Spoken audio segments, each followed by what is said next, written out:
Et salut à tous chers camarades, bienvenue dans cette nouvelle vidéo en continu lecture de Totalité et Infini par Emmanuel Levinas. On arrive vers la fin de notre aventure avec Levinas parce qu'aujourd'hui on termine la dernière section du livre et la semaine prochaine on finit avec la conclusion et voilà, Totalité et Infini, ce sera terminé.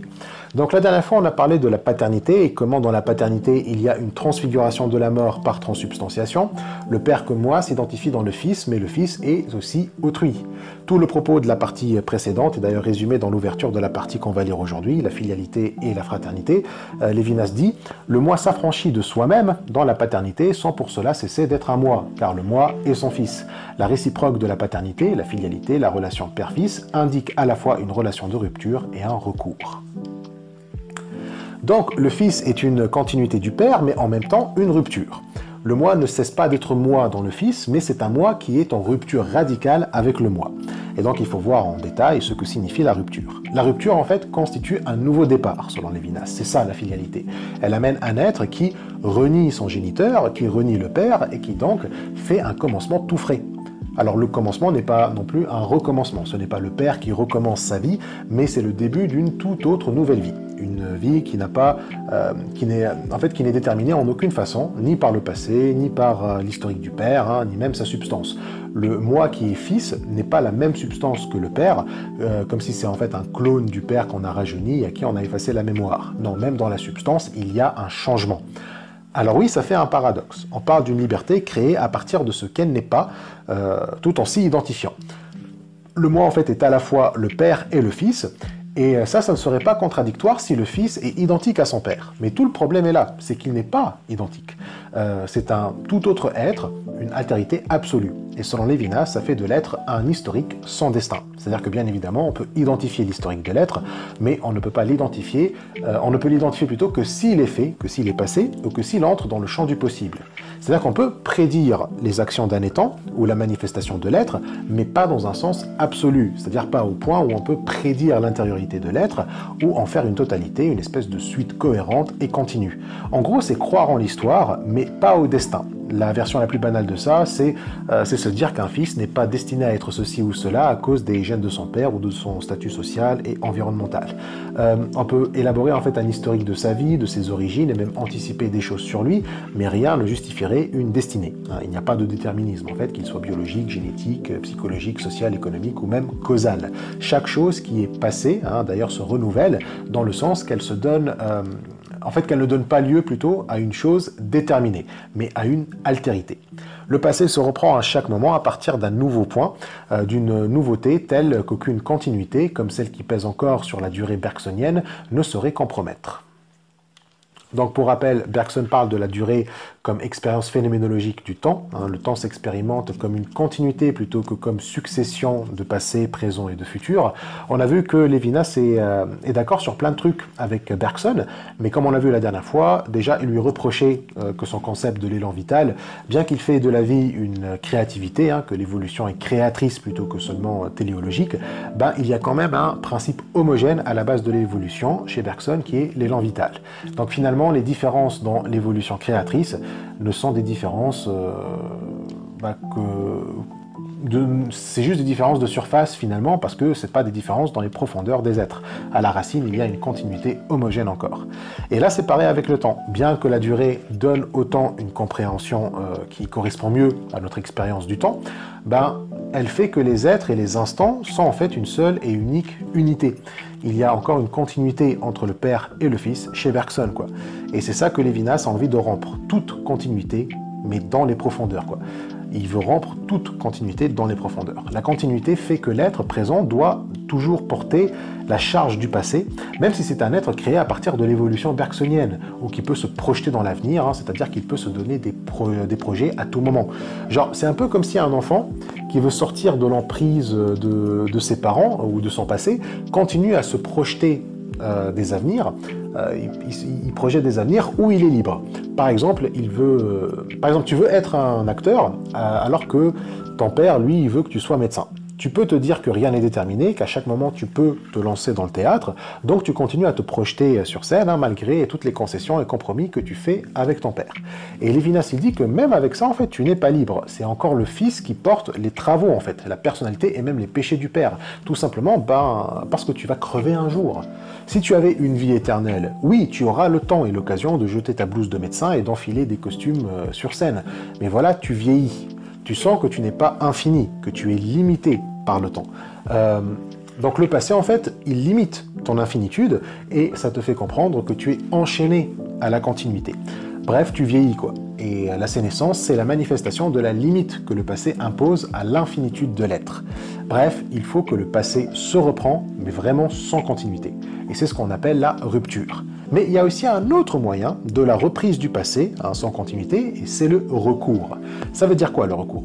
Tout simplement, c'est le moi du père, en fait, qui fait recours au moi de l'enfant. Le moi fait écho à la transcendance du moi paternel qui est son enfant, en existant une existence qui subsiste encore dans le père. Le fils est, sans être à son compte, il se décharge de son être sur l'autre et par conséquent joue son être. Un tel mode d'existence se produit comme enfance avec son essentielle référence à l'existence protectrice des parents. Du coup, ça veut dire quoi? Le passé, comme on a dit, est repris dans la rupture, c'est-à-dire quand le père en fait fait son gamin, il y a rupture de continuité des êtres, de la continuité entre le père et le fils. Le fils étant le père, on aurait A égale à A, mais la rupture fait que le A premier, hein, le père, le moi du passé, se renouvelle entièrement dans le second A, le fils qui est un moi nouveau. Et donc le passé est repris, mais dans le recours, c'est juste en fait le père qui fait écho à son fils. C'est juste le père qui appelle son fils. Il a recours au fils pour se renouveler. Genre le moi demande à son fils de le renouveler en faisant du moi le père du gosse. Donc voyons la phrase de plus près. Il dit que le moi, existant une existence qui subsiste dans le père, fait écho à son enfant, avec le terme subsiste en italique. Et ça veut dire quoi?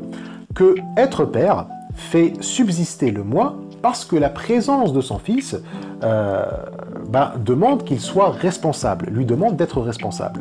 Comme le fils existe, mais n'existe pas à son compte, ça veut dire qu'il dépend encore de ses parents. Il ne peut pas vivre tout seul. Et cette dépendance fait que le père doit être toujours là, responsable envers autrui, devant l'appel d'autrui qui est son enfant.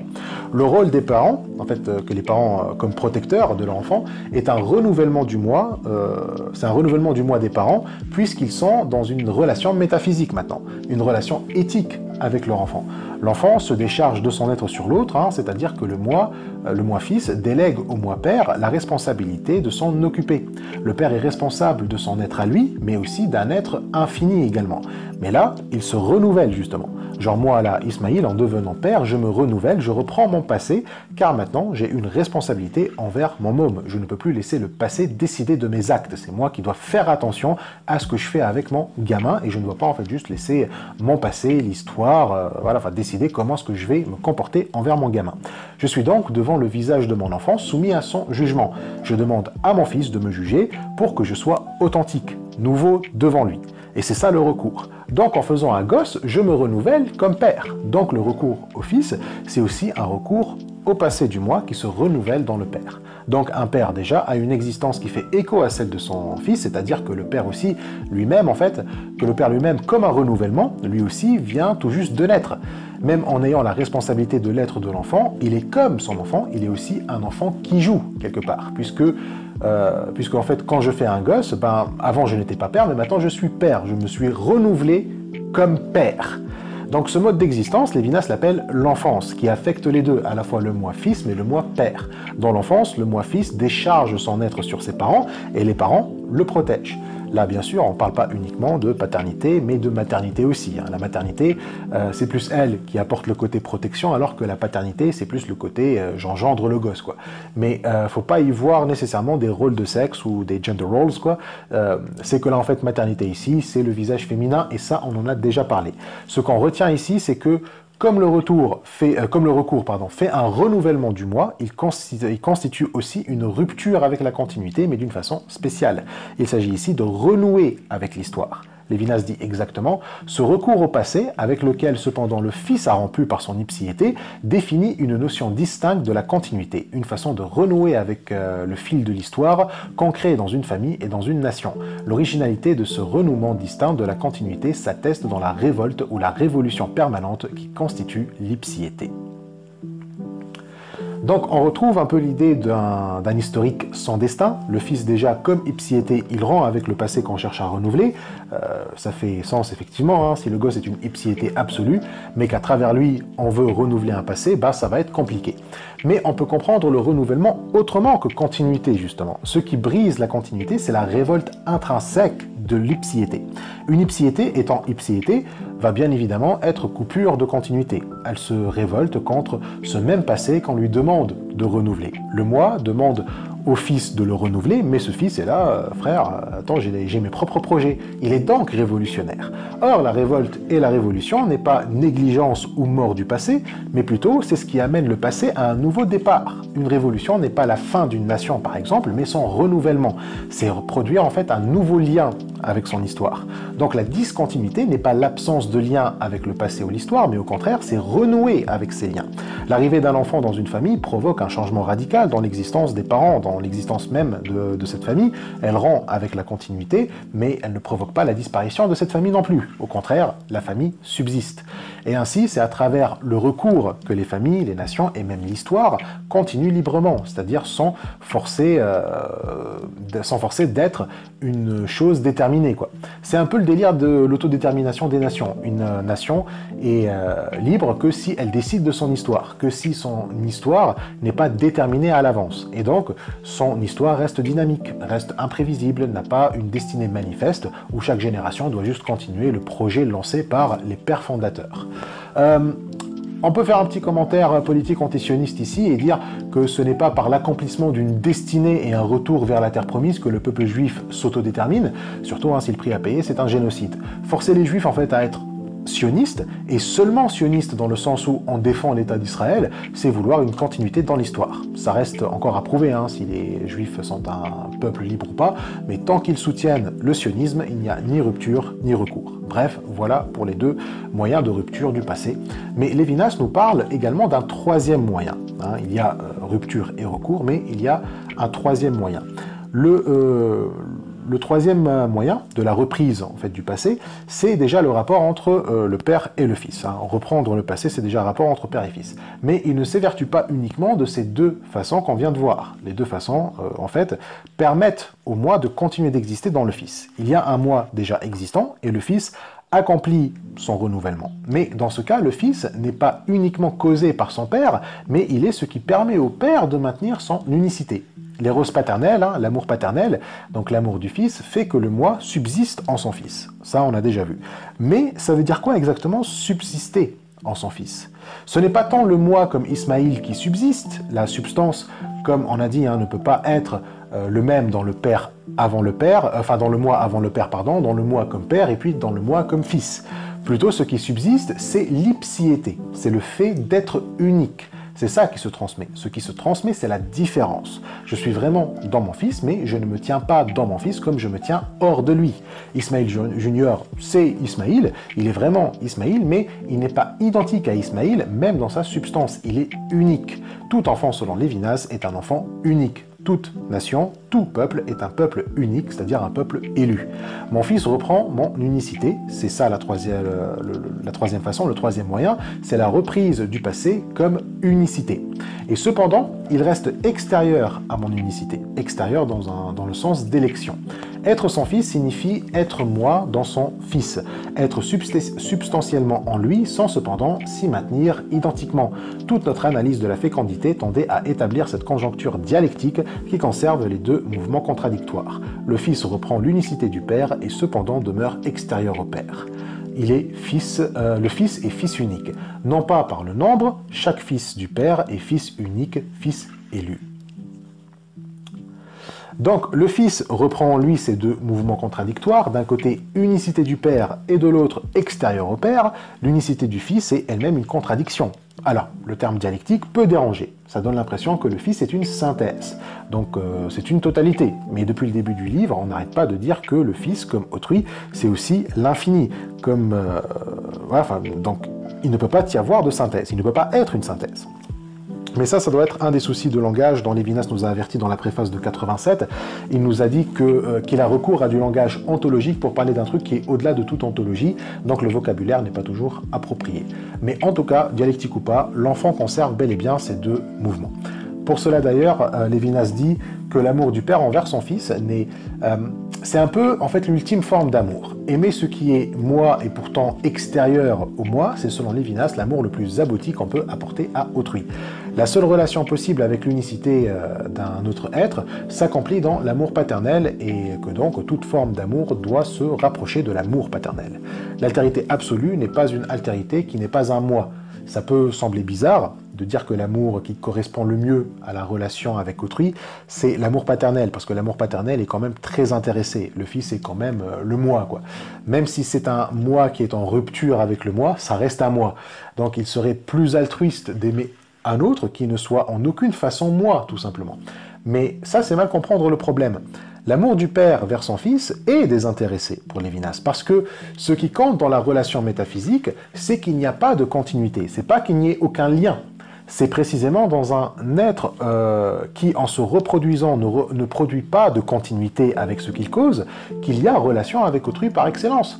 Donc ce n'est pas dans l'absence totale du moi qu'on a une relation éthique, mais dans le fait qu'on reconnaît l'autre comme un moi, mais dans le sens d'une ipsiété, dans le sens d'une altérité. Il s'agit donc d'apporter l'amour qu'on a pour soi, mais pour un autre justement. Me voir comme un autre, c'est aimer l'autre comme je m'aimerais, c'est lui donner tout ce que je me donnerais à moi-même, c'est me déposséder pour tout lui offrir.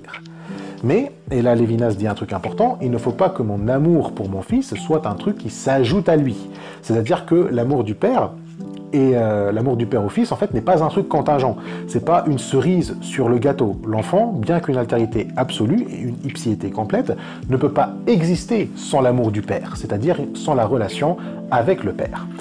On précise encore une fois qu'il ne s'agit pas de rendre sacré la famille nucléaire hétérosexuelle. Un enfant élevé par deux hommes, deux femmes ou juste un seul parent, peu importe le sexe ou le genre, il reçoit de l'amour paternel. Du moins, je l'espère pour Lévinas, parce que sinon il passe pour un gros homophobe. Mais il n'y a rien en fait dans le texte qui justifierait le contraire, qu'un enfant qui n'a pas de père empirique, c'est forcément mauvais ou qu'il ne reçoit pas en fait d'amour paternel. Bref, l'amour du père n'est pas un coup de chance en fait. C'est pas un truc dont le gamin peut s'en passer. C'est une nécessité. Si le fils pouvait s'en passer, alors l'ipsiété du fils commencerait tout simplement dans la jouissance. Mais on a déjà établi qu'aucune ipsiété ne commence dans la jouissance, puisque ça rendrait la présence d'autrui inutile ou contingente pour l'établissement de l'ipsiété. Donc l'enfant doit recevoir de l'amour pour pouvoir être lui-même autrui. Son élection signifie aussi sa hauteur. Autrui, comme autre, doit avoir quelqu'un qui le considère comme autre, qui le regarde depuis sa hauteur. Quelqu'un qui le regarde en fait, quelqu'un qui regarde autrui en hauteur, quoi. Quelqu'un qui est responsable devant lui, soumis à son jugement. Donc l'amour que le père porte à son fils est donc primordial pour l'ipsiété du fils, pour son élection. Cette relation du père au fils ne vient pas s'ajouter au moi du fils d'ores et déjà constitué, comme une bonne fortune. Les roses paternelles investissent seulement l'unicité du fils. Son moi en tant que filial ne commence pas dans la jouissance, mais dans l'élection. Il est unique pour soi parce qu'il est unique pour son père. C'est pourquoi précisément il peut, enfant, ne pas exister à son compte. Donc en fait, le fils tient son unicité de l'élection paternelle, c'est-à-dire que c'est par l'amour de son père qu'il est un être unique et élu. La hauteur d'autrui tient précisément de l'amour qu'on lui porte. C'est d'ailleurs pour ça, selon Lévinas, qu'on peut élever un enfant, qu'on peut lui donner des ordres, qu'on peut lui donner des ordres et qu'il peut obéir. Comme il tient son unicité de l'élection paternelle, qu'il n'est unique et en hauteur que par l'amour que son père lui porte, il ne peut pas exister à son compte et se décharger de son être, se donner à la responsabilité du père. C'est comme en fait donner à un gardien bienveillant notre garde légale. Et selon Lévinas, cette façon de légitimer le pouvoir du père sur son enfant est différente du simple fait de dire « je suis ce qui t'a amené au monde, donc c'est moi qui décide ». La simple causalité en fait ne justifie pas le pouvoir de la cause sur son produit justement. Ça c'est plaquer en fait la logique classique sur les relations humaines. Dans la physique, on peut dire qu'une cause en fait détermine son effet et donc son pouvoir est non seulement absolu sur l'effet mais légitime aussi. Une pierre ne peut pas se révolter contre le vent qui la fait rouler par exemple dans une direction déterminée également par d'autres forces et paramètres. Ou une fumée en fait ne peut pas se révolter contre le feu qui la cause. Par contre, dans les relations humaines, les choses ne sont pas si simples. La causalité ne justifie rien, et donc elle ne prive pas l'individu engendré de sa liberté. L'amour que le père apporte à son fils est d'ailleurs ce qui met la causalité en PLS. L'amour ne se substitue pas à la causalité. C'est pas la causalité ne te prive pas de liberté parce que tu as une volonté, mais j'ai un truc à la place qui peut priver la volonté de sa liberté, qui est l'amour paternel. C'est plutôt en fait l'amour paternel qui fait que la causalité ne peut pas déterminer ce qu'elle engendre. Si le fils n'est pas déterminé par son père comme dans la causalité et qu'il est donc libre, c'est par l'amour de son père justement. Il dit « La création ne contredit la liberté de la créature que si la création se confond avec la causalité. La création comme relation de transcendance, d'union et de fécondité conditionne au contraire la position d'un être unique et son ipséité d'élu. » C'est donc l'amour paternel, c'est-à-dire la responsabilité morale du père d'un moi vers un autre, qui donne légitimité à la famille déjà, que mon fils est mon fils, qui n'est pas juste un sperme égaré dans un œuf, comme on fait tomber en fait un cheveu ou un ongle, mais qu'avec lui, en fait, on forme une conjecture qui est une famille, et que je peux l'envoyer au lit à 8 heures malgré ses caprices. Et puis là, on arrive au point qu'on a abordé tout à l'heure, que tout, en fait, amour se rapproche de l'amour paternel. Effectivement, on peut dire que l'amour paternel n'est pas si désintéressé que ça, parce que mon fils est à moi. On a vu en quoi cette objection ne tient pas, selon Lévinas, mais on peut dire qu'il y a une autre façon de dire que l'amour paternel, c'est pas désintéressé. C'est dans le fait que chaque parent n'aime que son enfant, ou plutôt aime son enfant à lui d'une manière qui ne va pas aimer les enfants des autres, plutôt qui ne va pas les aimer de la même façon. L'unicité de l'enfant serait valable que pour mon enfant. C'est-à-dire en fait que l'enfant n'est unique que pour son père. Il est unique que pour le père de cet enfant. Donc mon enfant est unique, mais pas celui des autres. Et ça, Lévinas est d'accord avec cette objection, et c'est pour ça qu'il dit « Le moi libéré de son identité, même dans sa fécondité, ne peut maintenir sa séparation à l'égard de cet avenir qu'il se rattache à son avenir dans son enfant unique. Aussi, l'enfant unique, en tant qu'élu, est-il à la fois unique et non unique ?» Donc il dit précisément qu'on ne doit pas voir que notre enfant soit unique par rapport aux autres, que l'enfant de ton voisin vaille moins, qu'il est moins unique que le tien, justement. Là, on se dirige vers la fraternité. La filialité qu'il y a entre un père et son fils ne se limite pas qu'à ces deux-là. De la même manière qu'un père aime aussi ses autres enfants, qu'il aime en fait les frères de son enfant, comme son enfant. En gros, tous les gosses sont des frères, en fait, et tous les pères aussi. On inclut les mères pour marquer le coup progrès. Le moi qui engendre, ou plutôt qui s'engendre dans la paternité, n'est donc pas un moi supérieur aux autres. Il n'y a pas de peuple ou de personnes élues d'un côté, et puis il y a les autres.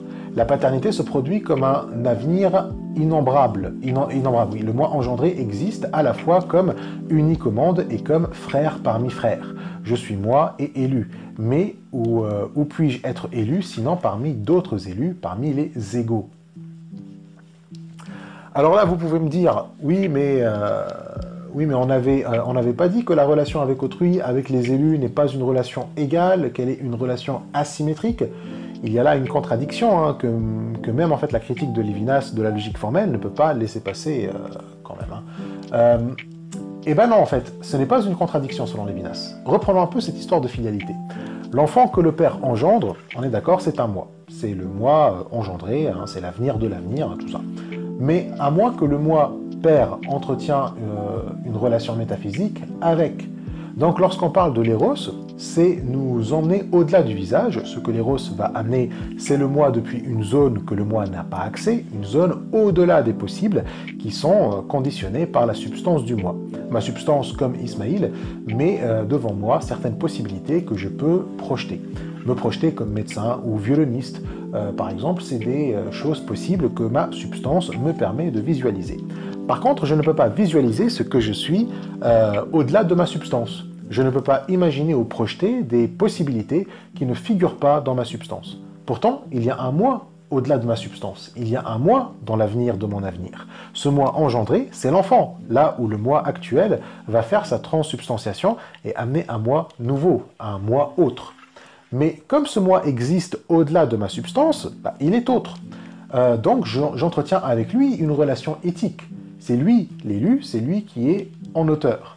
Je suis donc en relation asymétrique avec moi comme autrui, c'est-à-dire avec mon enfant.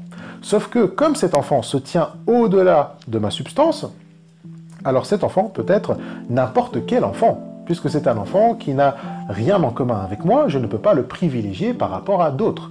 Ce n'est donc pas moi l'actuel qui est égaux avec les élus, mais le moi engendré qui est égaux avec les élus. C'est mon fils qui est en égalité avec tous les enfants. Toute l'humanité, c'est les frères de mon gosse en fait. Donc aussi des moi envers qui j'aurai autant de responsabilités qu'envers mon enfant. Mais ce même enfant reste également un moi envers les autres engendrés, de la même manière que le moi père ou le moi actuel est un engendré aussi qui se tient à égalité avec d'autres engendrés. Mon prochain, c'est aussi mon frère, comme le camarade de classe de mon fils et son frère. Mais dans ce cas, est-ce qu'on retombe dans une symétrie? Mon enfant qui est déjà un moi à égalité avec les autres, avec ses frères, ça veut pas dire que c'est un moi qui est élu aussi, qui est au même niveau qu'autrui, et que comme moi et mes prochains sommes des frères également, du coup, même le moi actuel est en égalité avec autrui comme prochain, non? Eh bien, pas vraiment. Parce que selon Lévinas, l'égalité dans laquelle on se trouve entre frères n'est pas une égalité dans le sens où on entend généralement, mais une égalité au sens de face à face. L'égalité entre le moi et le frère, c'est en fait avoir son visage toujours devant les yeux.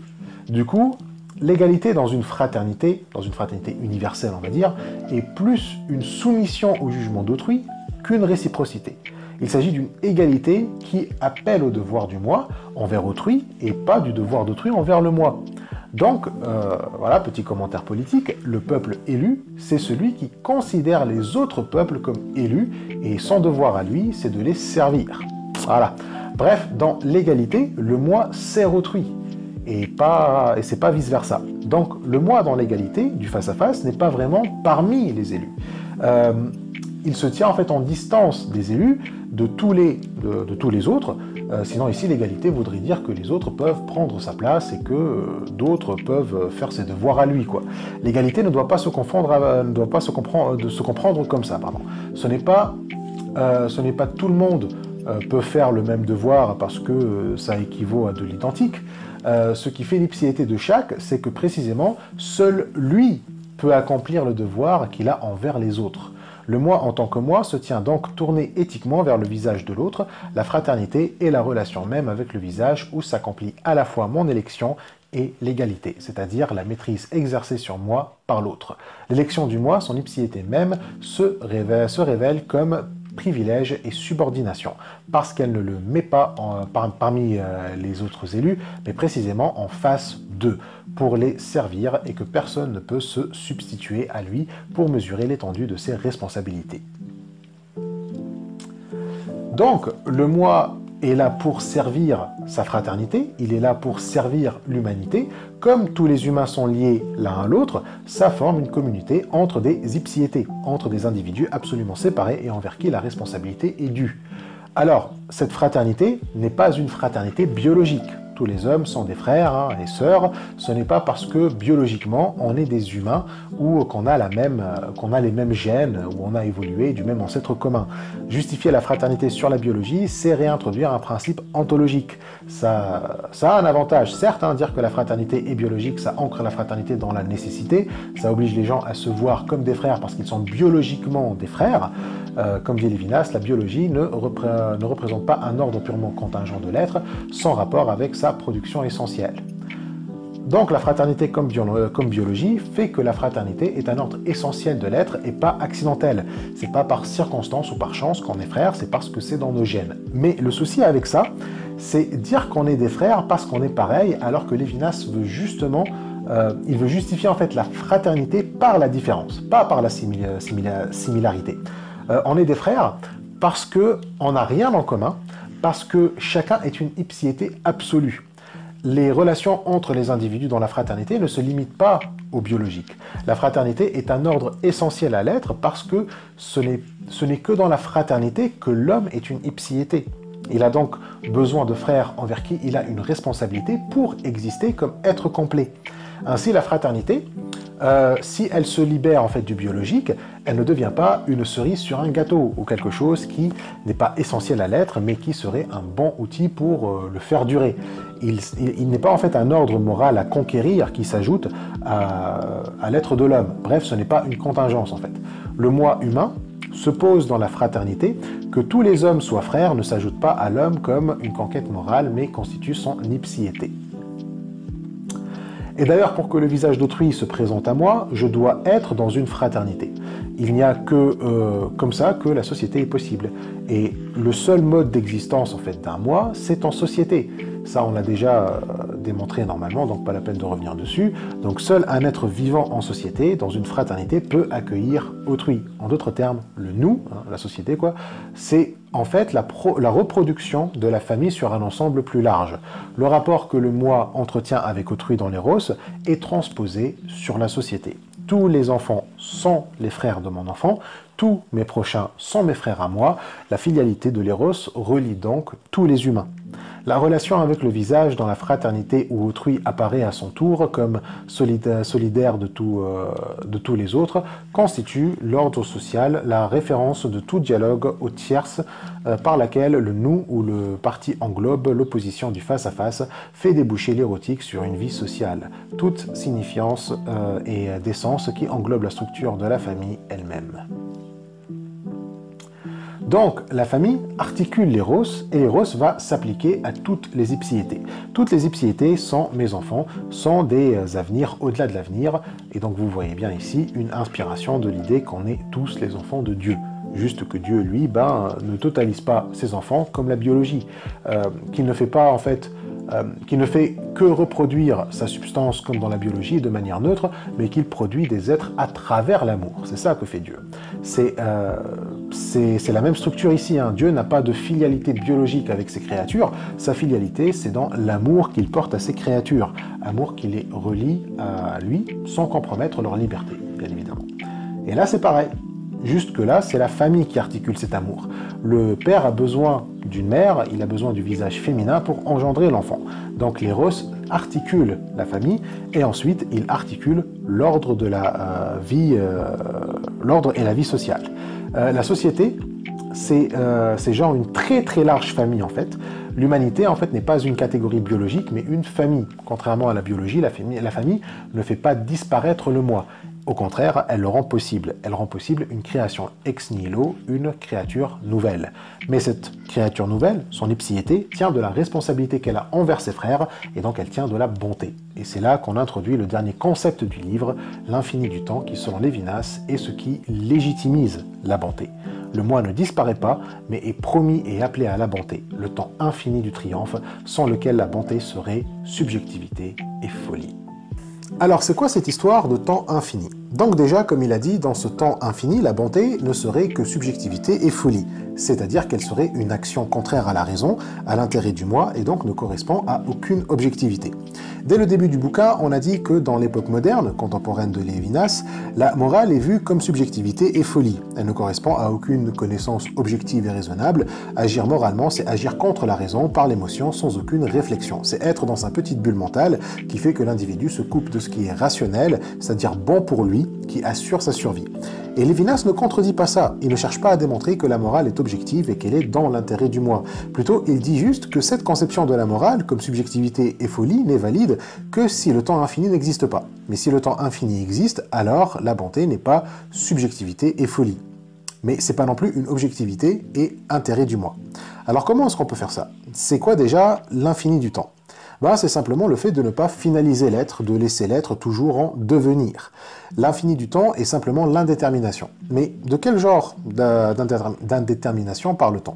Prenons les paroles de Lévinas. Il dit « Être à l'infini, l'infinition, signifie exister sans limite et par conséquent sous les espèces d'une origine, d'un commencement, c'est-à-dire encore comme un étant. L'indétermination absolue de l'Ilia, d'un exister sans existant, est une négation incessante à un degré infini et par conséquent une infinie limitation. » Alors ça veut dire quoi? Bon, déjà, le début de la phrase. Il dit que l'infini, que l'être plutôt à l'infini, c'est l'infinition. L'infinition, c'est le fait de ne pas finir. Pour qu'une chose se termine, pour qu'elle arrive à sa fin, il faut une limite. Donc l'infinition, c'est exister sans limite. L'être comme devenir est un mouvement continu. Il n'est pas limité parce qu'il n'arrive jamais à sa fin, parce qu'il n'a aucune ligne d'arrivée, un but ultime à l'être où on dit voilà, l'être a fait ce qu'il a à faire, il a accompli sa destinée, il est terminé, il est arrivé à terme. Mais ici, l'indétermination, c'est plutôt dans le sens d'un commencement. On est constamment dans un point de départ, mais pas le même point de départ, justement. On se renouvelle constamment. Ici, le commencement est dans le sens d'origine. L'être est sa propre origine, en fait. Prenons un étant quelconque. Une chaise, par exemple. La chaise, dans sa conception classique, n'est pas son propre commencement. Son commencement, c'est le principe qui fait la chaise. C'est son essence, ou si vous êtes platonicien, son idée, ou si vous êtes spinoziste, sa substance. Ou plutôt la substance.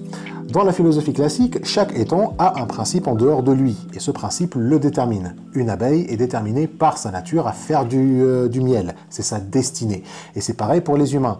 Et si on continue, on arrive vers une unité des principes, et on aura un principe ultime qui détermine tous les principes.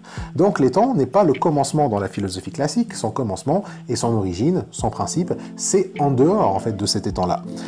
Lévinas dit non. Il dit que l'étant est son propre origine, et c'est ça qui fait qu'il n'est pas limité et donc infini. Étant son propre origine, étant son propre principe, en fait, il n'a rien en dehors de lui qui le limiterait. Mais d'un autre côté, il y a une indétermination qui n'est pas une infinition. L'indétermination de l'étant est une infinition, c'est une absence de limite. Or, il y a une indétermination qui est une limite, qui est celle de l'Ilia.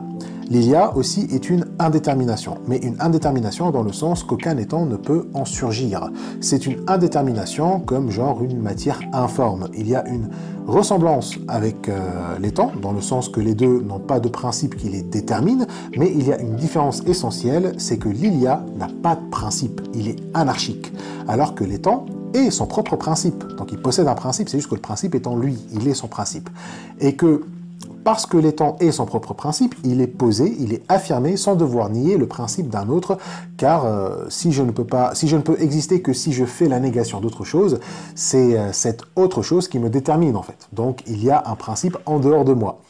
L'Ilia n'existe qu'en niant les étangs. Il ne se pose pas en fait comme une chose qui est son propre principe, c'est certes un exister sans existant, un simple devenir, mais un devenir totalitaire, de la matière en fait en mouvement, mais qui est une matière qui ne laisse rien surgir. Elle limite l'étang jusqu'à l'empêcher de pouvoir se dégager, de se faire une place.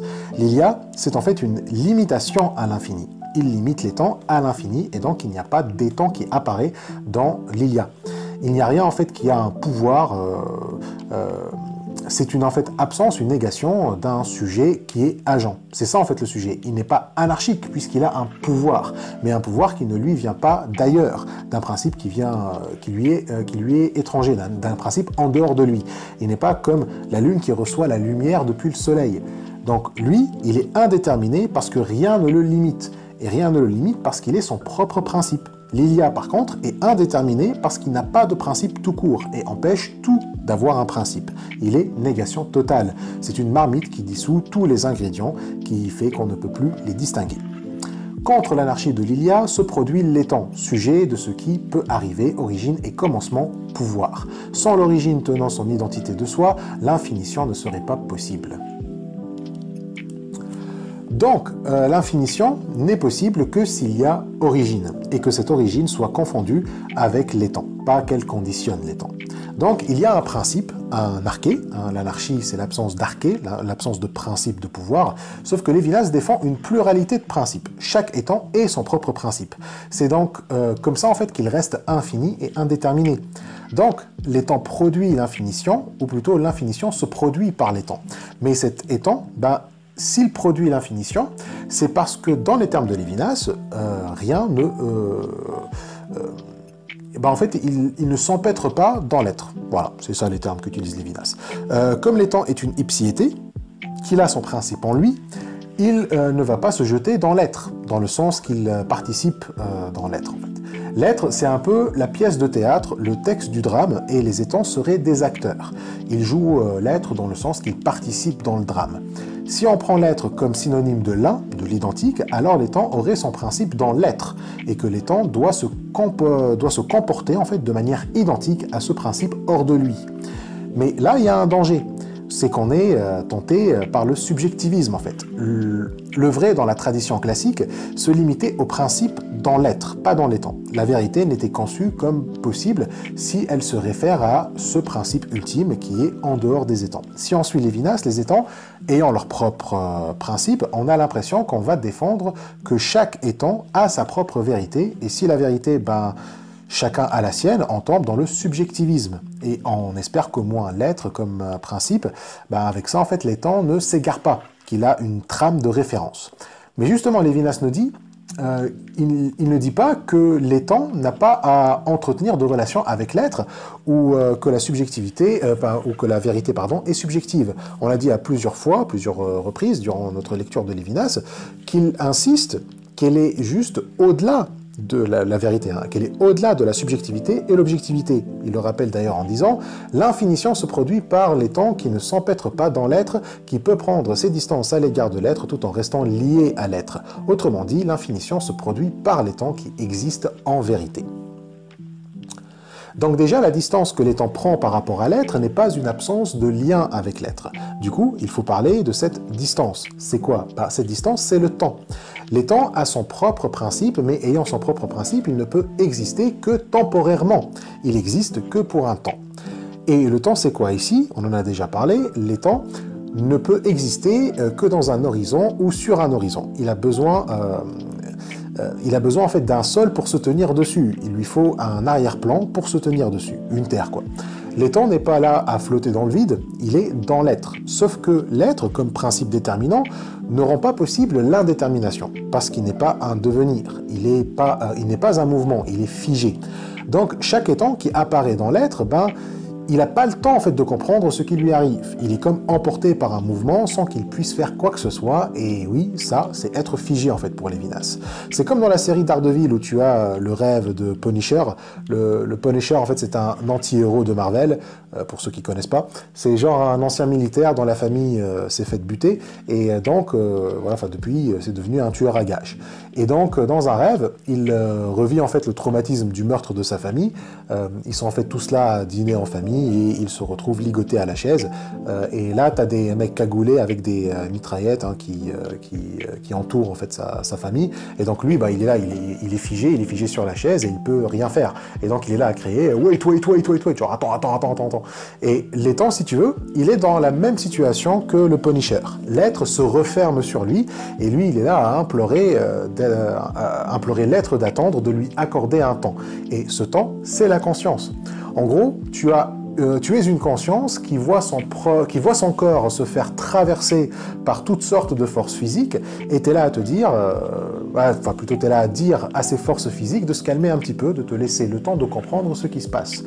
Dans l'être, tout va tellement vite que tout se fige en fait. Donc là, prendre de la distance vis-à-vis de l'être, c'est introduire le temps dans l'être, donc le temps de la patience. Bref, c'est introduire de la conscience.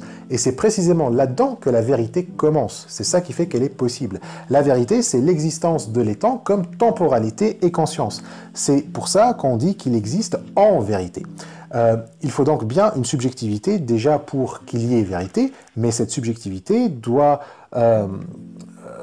être bien sûr liée à l'être, mais liée à travers une distance vis-à-vis de l'être.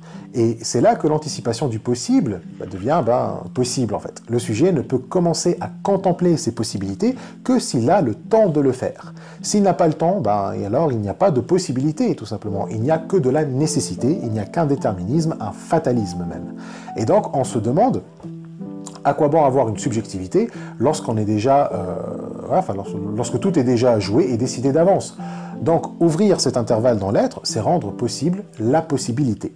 À travers cette distance du temps, le définitif n'est pas définitif. L'être tout en étant n'est pas encore, demeure en suspens et peut à tout instant commencer. Donc, le définitif, qui est l'être, passe en indéfinitif, passe en devenir. Et comme c'est un devenir qui implique une conscience, c'est un devenir qui implique une ipséité, donc un commencement. Le temps, en fait, qui est introduit ici est un temps infini, même si éventuellement l'être va se resserrer puisqu'il y a la mort. Mais on en a déjà parlé, que l'infini du temps ne veut pas dire une durée éternelle, donc on ne reviendra pas là-dessus. L'essentiel, c'est que la structure de la conscience ramène l'être à un nouveau point de départ, à un nouveau commencement, à une indétermination spécifique, celle d'un étant qui est son propre principe. Donc un être qui refuse sa totalisation. Conscience et temporalité, c'est distance et vérité en fait. La vérité, c'est précisément le fait que l'être ne se referme pas, qu'il reste toujours commencement, commencement au pluriel bien sûr. Mais tous ces commencements ne peuvent pas se faire en partant de l'étant lui-même. Mais postuler un truc antérieur et essentiel à ce commencement, un truc en dehors du principe de l'étant, n'équivaut pas à dire qu'il y a un principe ultime, qu'il y a un principe en fait au principe de l'étant et que celui-ci est en dehors. Ici, en fait, on ne parle pas d'une essence, on ne parle pas d'une substance comme dans le sens ontologique. Le principe dont on parle là est un principe qui ne totalise pas, mais qui arrête la totalisation. C'est un maître qui ne commet aucune violence sur son serviteur, en fait. Et ce principe-là, qui est en dehors du principe de l'étant en lui-même, c'est autrui. Ce refus se produit comme relation avec le non englobable, comme l'accueil de l'altérité, concrètement comme présentation du visage. Le visage arrête la totalisation. L'accueil de l'altérité conditionne donc la conscience et le temps. Donc il faut la relation avec autrui, le non englobable, pour que le moi puisse exister comme ipséité. C'est l'accueil de l'infini qui fait que la conscience et le temps, que cette distance vis-à-vis de l'être et la vérité soit possible. Et ce n'est que pour ça que la mort ne contredit pas l'infinitude du temps. Comme on a dit, le temps rend possible le possible. Mais qu'est-ce que ça veut dire exactement? Ça veut tout simplement dire que le temps rend le sujet potent. Le sujet a un pouvoir. Son pouvoir, son devenir, est entre ses mains.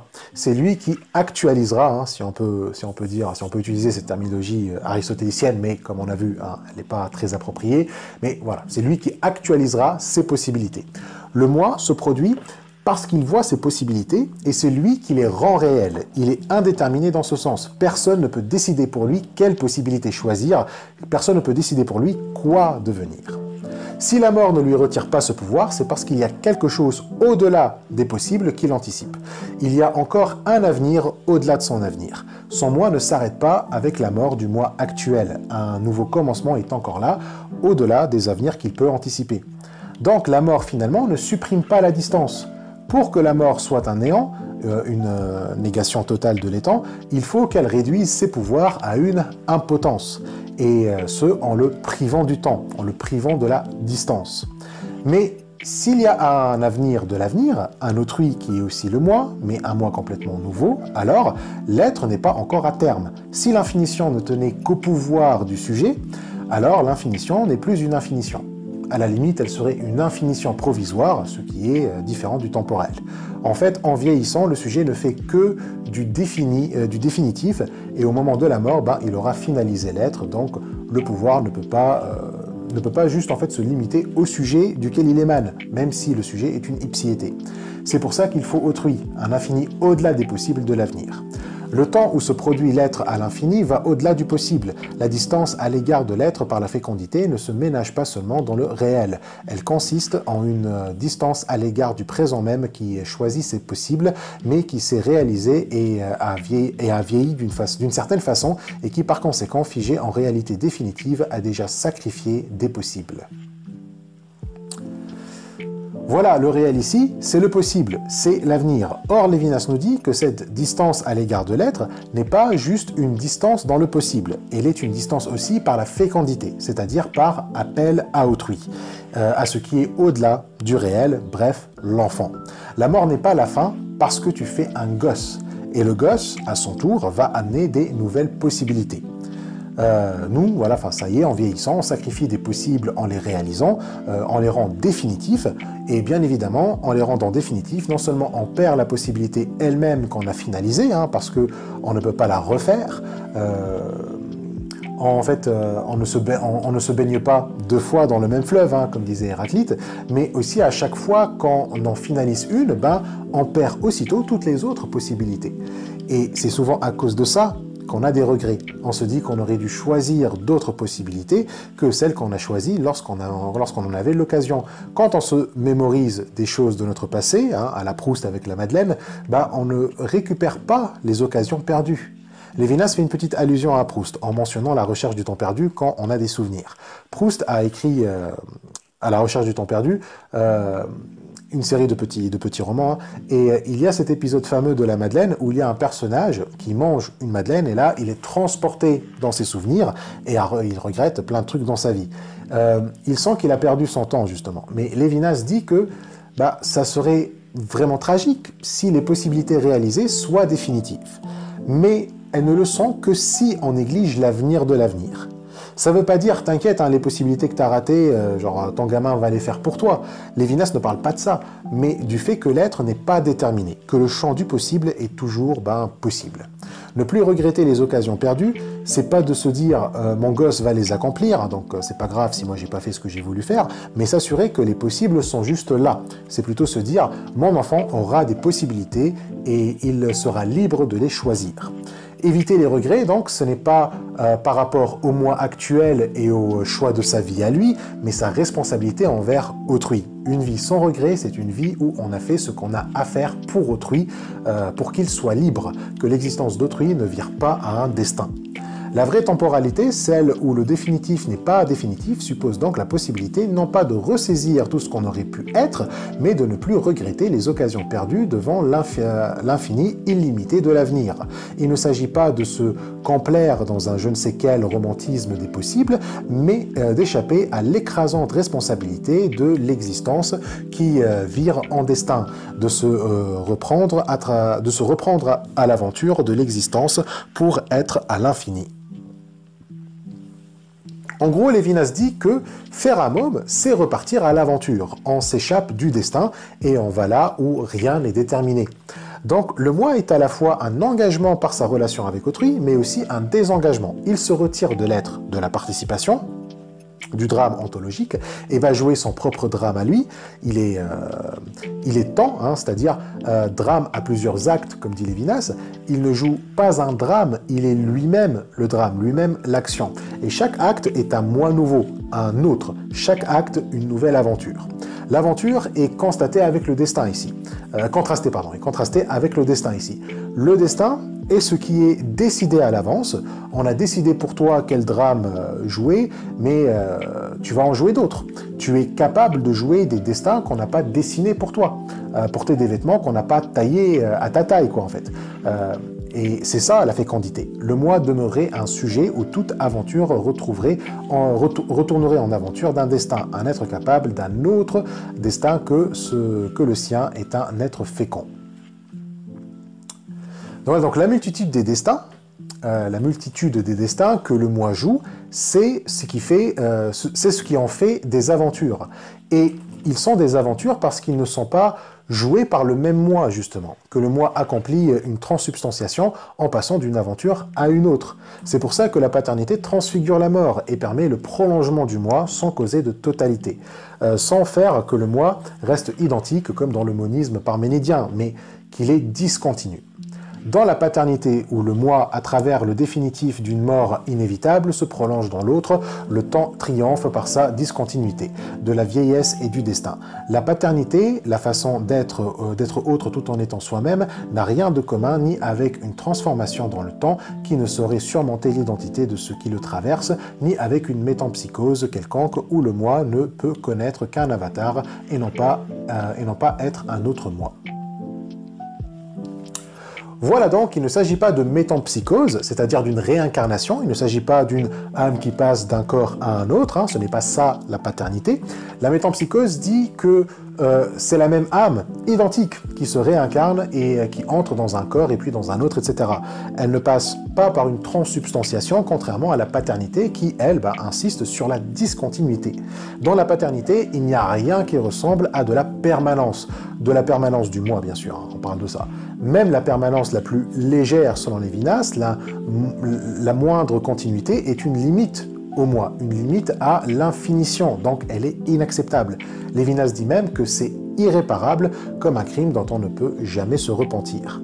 La permanence même du moi dans l'être le plus léger, le moins sédentaire, le plus gracieux, le plus élancé vers l'avenir, produit l'irréparable et par conséquent limite.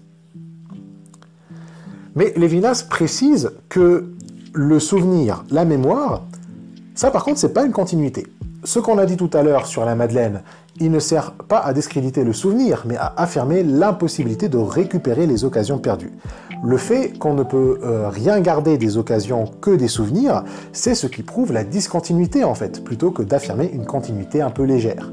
Le souvenir, selon Lévinas, repose sur l'incorruptibilité du passé. Une fois quelque chose est passé, une fois qu'elle est définitive, elle ne redevient pas une possibilité. Le passé reste toujours le passé. Le souvenir, justement, fait que le moi, à chaque fois qu'il se souvienne de quelque chose, il ne fait que revenir vers lui-même. Le moi est dans un retour vers soi dans le souvenir. Quand je me rappelle d'une soirée d'il y a 2 ans, le souvenir me renvoie au moi de cette soirée. Il m'emprisonne dans ce moi, il m'emprisonne dans l'identique. Il me dit que cette soirée, je ne peux pas la revivre, justement. Donc, il n'y a pas de permanence. Le retour vers soi, c'est précisément dire au moi qu'il n'y a pas de permanence, en fait. Imagine, tu entres dans le fleuve d'Héraclite. Tu t'es baigné dans une eau fraîche et agréable, puis tu sors pour un moment, et puis tu retournes. Tu espères trouver la même eau, la même sensation agréable, une continuité du moment agréable. Mais tu ne le retrouves pas, il est passé. Et donc le souvenir, il te renvoie à ce moment pour te dire qu'il n'y en aura pas d'autre comme celui-là. Tu ne peux pas le reproduire. Le souvenir nous dit que ce qui est passé reste dans le passé. Renvoyer le moi au soi, c'est-à-dire au moi, ton moi passé, ça reste dans le passé. En fait, ça te dit que quand le souvenir te renvoie au moi du passé, c'est juste pour te dire que le moi du passé, il est passé en fait. Mais certains peuvent objecter en disant que le souvenir ramène le passé au présent. On avait d'ailleurs dit un truc un peu similaire dans la première section, que la mémoire joue un rôle dans l'ipséité du moi, que dans le fait en fait qu'il se présente lui-même. Le souvenir, voilà, il amène le moi à se présenter lui-même. Ça, on l'avait dit dans la première section.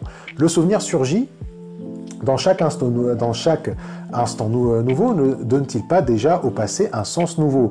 Dans ce sens, mieux que s'accoler au passé, ne le répare-t-il pas déjà? Donc, il y a la soirée, elle est dans le passé, puis il y a le souvenir qui est un événement dans le présent. Donc, il est dans un nouvel instant. Mais il nous lie à cette soirée passée. Et il nous lie dans le sens il la ramène dans le présent pour lui donner un sens nouveau. Un nouveau sens veut dire que le moi va décider de son sens là maintenant. Je peux lui donner exactement le même sens qu'avant, genre dans un prochain souvenir je lui donne le même sens, mais ça va quand même être un sens nouveau, car ça ne serait pas une reproduction du sens donné dans le passé. On avait dit que la mémoire joue un rôle dans la responsabilité, puisque donner un sens nouveau, c'est précisément parler, et parler, c'est être devant autrui. Donc même si aujourd'hui, dans le souvenir de maintenant, je garde le même sens que j'avais donné à la soirée dans un souvenir précédent, ça va être un acte nouveau. Mais alors, est-ce que ça signifie que je répare le passé? Le réparer dans le sens où je récupère les possibilités. La soirée redevient indéterminée comme au moment où je l'ai vécue. Donc, comme on récupère les occasions perdues à partir du souvenir, parce qu'on a l'occasion de donner à ces occasions un sens nouveau, est-ce qu'on peut dire qu'il y a continuité? La continuité ici, c'est la succession. C'est retour du nouvel instant à un instant passé, fait qu'il y a une continuité entre les instants, que les instants se succèdent, même si la succession n'est pas un ordre logique. Donc les différents sens que je donne à un événement par les souvenirs, ils n'ont pas à suivre une chaîne logique en fait. Et donc on dirait qu'ils sont discontinus, mais une certaine continuité est quand même conservée. Mais ce n'est pas suffisant pour Lévinas. Même si le souvenir comme nouvelle signification ouvre bien gros sur l'avenir, il reste quand même lourd de tout le passé dans les termes de Lévinas. Bref, il y a continuité précisément parce que le souvenir n'est pas assez fécond. Il reste donc vulnérable à la mort et la vieillesse. Par contre, la discontinuité due à la fécondité, c'est une autre histoire. Dans le souvenir, le moi reste encore alourdi de son passé. Il n'est pas vraiment vidé, si on veut. Il n'est pas la jeunesse qu'on retrouve dans l'enfant. L'enfant, lui, constitue certes une relation avec le passé, mais sans qu'il y ait besoin du moindre souvenir, de la moindre relation avec le passé. La relation avec le passé, qui n'implique aucune relation avec le passé, c'est ça en fait l'enfant. Et donc Lévinas introduit une notion importante qui est le pardon, et qui va être son équivalent. Se vider, se renouveler, recommencer ne doit pas être comme dans le souvenir, où on dirait que le moi tente de réparer une faute ou réparer un manquement, plutôt le recommencement est un pardon. La création de l'enfant équivaut à introduire un être qui justement n'a rien rendu de définitif. Comme cet enfant est aussi un moi, il est un moi qui a reçu le pardon, un moi qui n'a pas à vivre dans le regret ou chercher à réparer le passé. Le temps discontinu de la fécondité rend possible une jeunesse absolue et un recommencement, tout en laissant au recommencement une relation avec le passé recommencé dans un retour libre d'une liberté autre que celle de la mémoire, vers le passé et dans la libre interprétation et le libre choix dans une existence comme entièrement pardonnée. Ce renouvellement de l'instant, ce triomphe du temps de la fécondité sur le devenir de l'être mortel et vieillissant est un pardon, l'œuvre même du temps. Du coup, arrêtons-nous un peu sur cette histoire de pardon. Dans le sens courant, Lévinas nous dit que le pardon est paradoxal parce qu'on conçoit le temps comme linéaire. Le pardon est déjà lié à une faute morale. Pour pardonner, il faut qu'une faute morale soit commise et le pardon sert à pardonner la faute en question. Mais là, Lévinas nous dit qu'il y a un paradoxe parce que le pardon, c'est faire comme si la faute en question n'a pas été commise. C'est effacer la faute. Donc, on dirait qu'on remonte le temps ou qu'on l'inverse, alors que dans une conception du temps comme linéaire, ça doit être impossible. On dirait qu'on défait une cause, en fait. C'est un des aspects de la réversibilité du temps dans le pardon. Il semble remettre le sujet dans la position d'être indéfini, d'un être qui n'a pas encore rendu définitif aucune possibilité. Le pardon se réfère à l'instant écoulé. Il permet au sujet qui s'était commis dans un instant écoulé d'être comme si l'instant ne s'était pas écoulé, d'être comme si le sujet ne s'était pas commis. Mais Lévinas distingue bien le pardon de l'oubli. Pardonner, ce n'est pas oublier, parce que l'oubli ne remet pas en question l'accomplissement de la faute. Dans l'oubli, en fait, le sujet reste commis, en fait. Ça ne change en rien la réalité de l'événement, alors que le pardon, lui, c'est tout un autre niveau. Le pardon agit vraiment sur le passé en le purifiant. Et ça veut dire quoi en le purifiant ? Ce n'est pas comme le souvenir, ce n'est pas comme dans le souvenir en fait, où on répète le passé mais avec le bagage du passé. Purifier le passé, c'est le vider. La répétition du passé, ce n'est pas une répétition des événements ou donner des significations nouvelles aux événements. Non, c'est revenir à la case départ qui, comme on a vu, toute case départ est une case nouvelle. Le départ d'Ismaïl bébé n'est pas le même départ d'Ismaïl junior. La purification du passé va jusqu'à donner au passé un nouveau point de départ différent du point de départ dont il a commencé. Le pardon purifie même le point de départ. Ce n'est donc pas un retour à comment les choses étaient avant la faute. Il ne s'agit de restaurer les relations antérieures de la faute, contrairement à l'oubli. L'oubli, pour le coup, c'est un retour à l'instant avant la faute. C'est comme si elle n'a pas existé. Or, le pardon, ce n'est pas en fait un déni de la faute, ce n'est pas dire cet événement n'a jamais eu lieu. La réconciliation pour Lévinas, ce n'est pas un retour à un état avant la faute, c'est autre chose. Citation, « L'oubli annule les relations avec le passé, alors que le pardon conserve le passé pardonné dans le présent purifié. L'être pardonné n'est pas l'être innocent. La différence ne permet pas de placer l'innocence au-dessus du pardon, elle permet de distinguer dans le pardon un surplus de bonheur. Le bonheur étrange de la réconciliation, la Felix culpa, donnée d'une expérience courante dont on ne s'étonne pas. » Donc voilà, l'oubli fait comme si l'individu retourne à un état d'innocence, comme si les possibilités n'ont pas été finalisées ou réalisées. Le fait d'exister selon Lévinas, c'est déjà une faute, puisque ça finalise une possibilité déjà, le fait d'exister, donc ça suspend l'altérité. Le possible reste dans un état de différenciation, justement. Il n'a pas encore été complètement intégré par et dans le moi. Donc, c'est un peu comme un proto-meurtre, si tu veux. C'est ce qui correspond à la chute d'Adam et Ève. Pour que Caïn assassine Abel, il a fallu le péché originel d'abord, qui, dans sa forme la plus concrète, c'est le meurtre. Donc, déjà, la faute, ce n'est pas juste une faute morale dans le sens où on a menti, où on a volé, où on a frappé quelqu'un, mais le simple fait d'exister, de réaliser des possibles, parce que c'est des moments de chute. Chaque moment d'existence est une chute. Le but du pardon, en fait, ne consiste pas à retourner au jardin d'Éden, à un temps d'innocence, un temps avant la chute. Plutôt, il consiste à dépasser la chute en purifiant l'être déchu, et cette purification est un surplus de bonheur. Le concept Felix culpa signifie en latin la bonne faute. C'est un concept de théologie chrétienne qui dit que la chute permet l'ascension.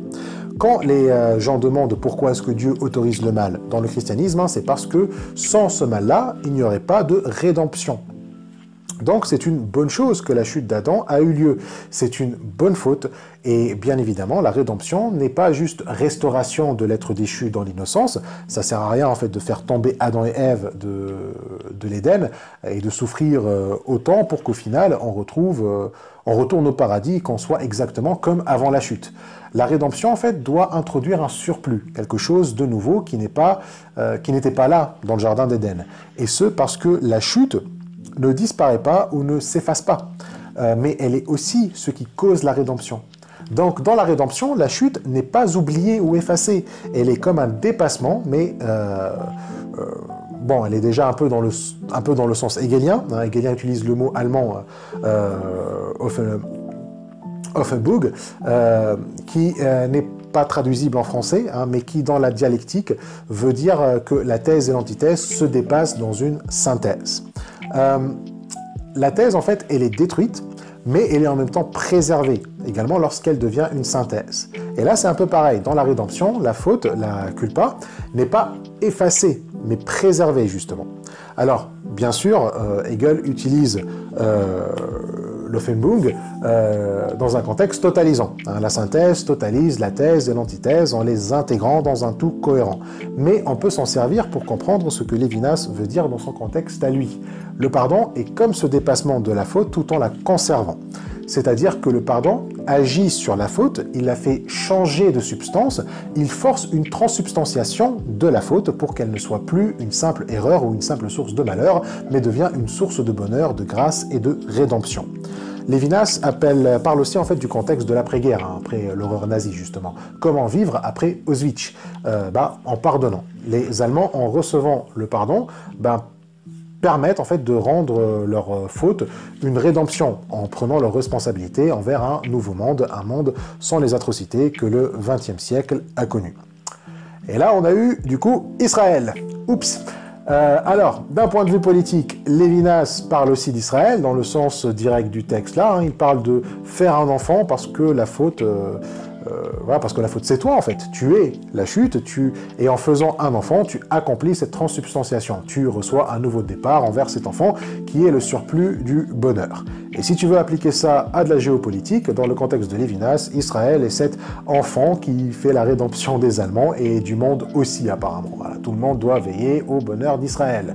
D'ailleurs, Lévinas utilise un vocabulaire dans d'autres textes, un vocabulaire de l'ordre de l'enfant, du nourrisson, pour parler d'Israël. Mais bon, quand tu vois ce que Israël fait, hein, tu te dis, quand même, la belle ironie. Mais bon, moi je propose aussi d'accorder une chance à Lévinas et à tous les sionistes envers les Palestiniens, comme Lévinas a accordé une chance à tous les Allemands envers les Juifs. Si la philosophie lévinassienne veut sauver sa face, elle doit faire sa propre transsubstantiation aussi. Elle doit se purifier du bagage sioniste et devenir une philosophie anti-sioniste. Mais voilà. Je ne dis pas ça d'un point de vue historique, bien sûr. Hein. Je ne dis pas qu'il faut réécrire l'histoire de ce bouquin ou les intentions de son auteur, mais seulement d'appliquer la philosophie qu'il prescrit. Bref, le pardon n'est pas un oubli, n'est pas un retour à l'innocence, n'est pas un retour à soi, justement, mais aller vers ce surplus de bonheur. Si la faute est une felix culpa, une bonne faute, c'est parce qu'elle m'amène vers l'enfant, vers l'accueil le plus radical d'autrui. C'est en ce sens que la faute est bonne, elle aboutit à l'accueil et l'altérité, l'accueil de l'altérité, et à la responsabilité morale. Donc on peut dire que le paradoxe du pardon constitue le temps. En pardonnant, j'ouvre la dimension du temps. Je permets à un être de se renouveler, de recommencer par le pardon, et donc je lui permets de résister à l'être qui tente de le totaliser, de se renfermer sur lui.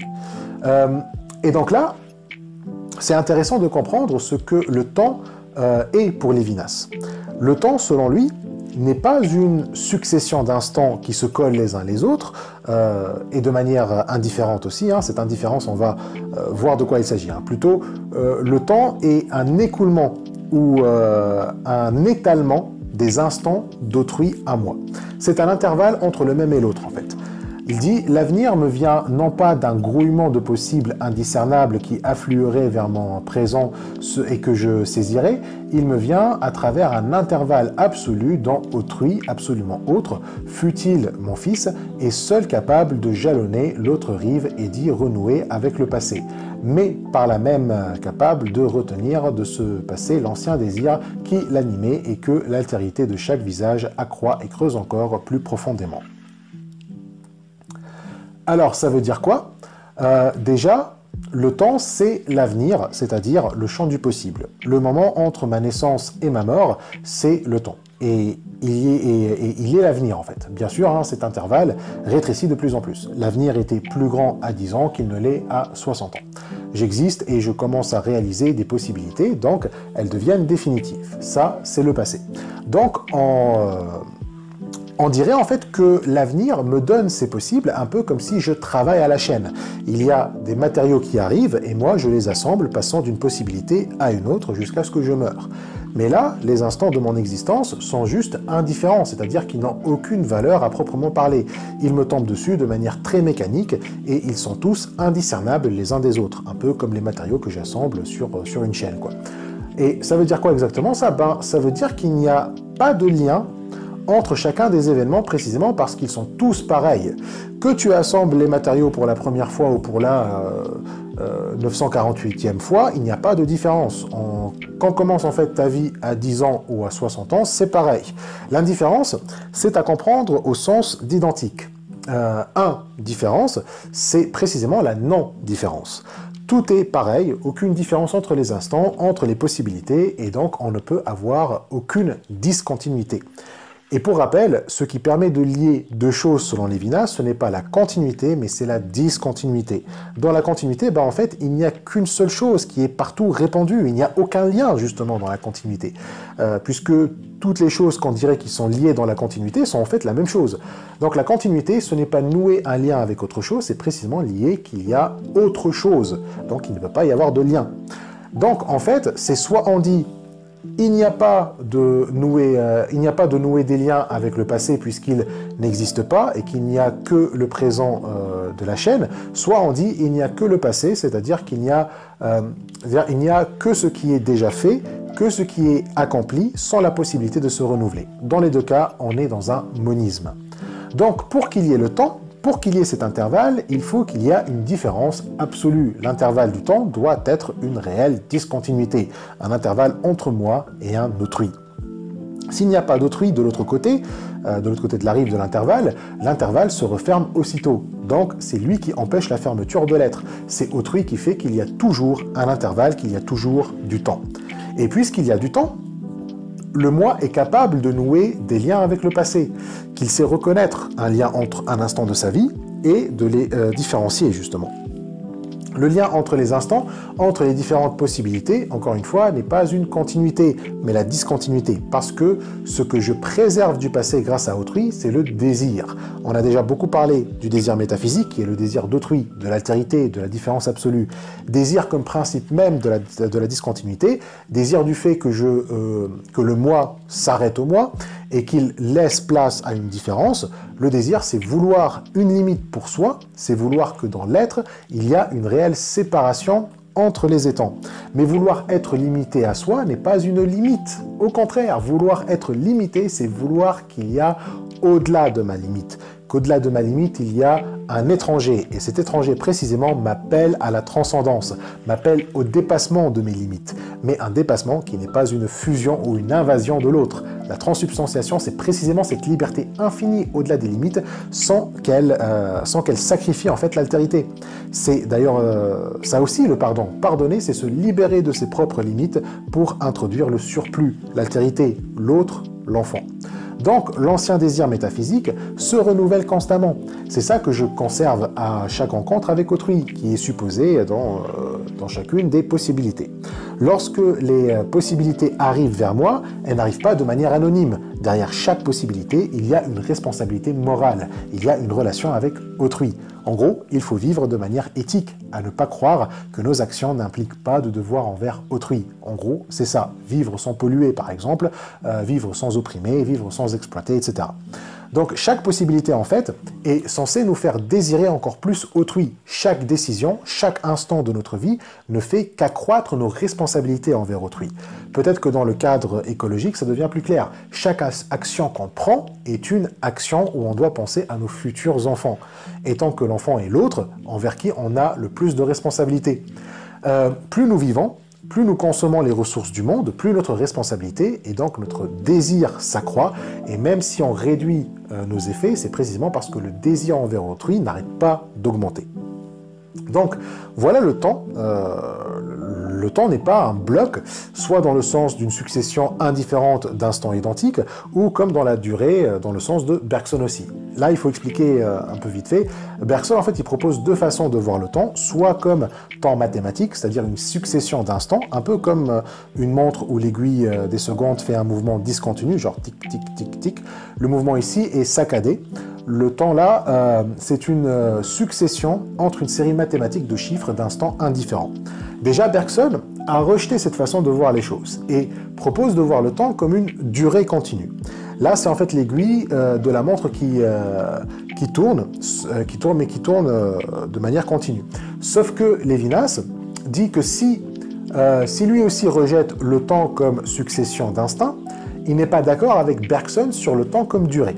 On l'a dit tout à l'heure, hein, certes la durée introduit de la nouveauté, là où la succession d'instants ne le permet pas, puisque c'est entièrement déterministe, mais la durée n'est pas une séparation radicale entre l'ancien et le nouveau, comme entre le moi et l'autre. La conception bergsonienne du temps explique pourquoi il faut attendre que le sucre fonde. Le temps ne traduit plus l'intelligible dispersion de l'unité de l'être, tout entier contenu dans la première cause, en une série apparente et fantomatique de causes et d'effets. Le temps ajoute du nouveau à l'être, de l'absolument nouveau. Mais la nouveauté des printemps qui fleurissent au sein de l'instant ressemblant, en bonne logique, à l'antérieur, s'alourdit déjà de tous les printemps vécus.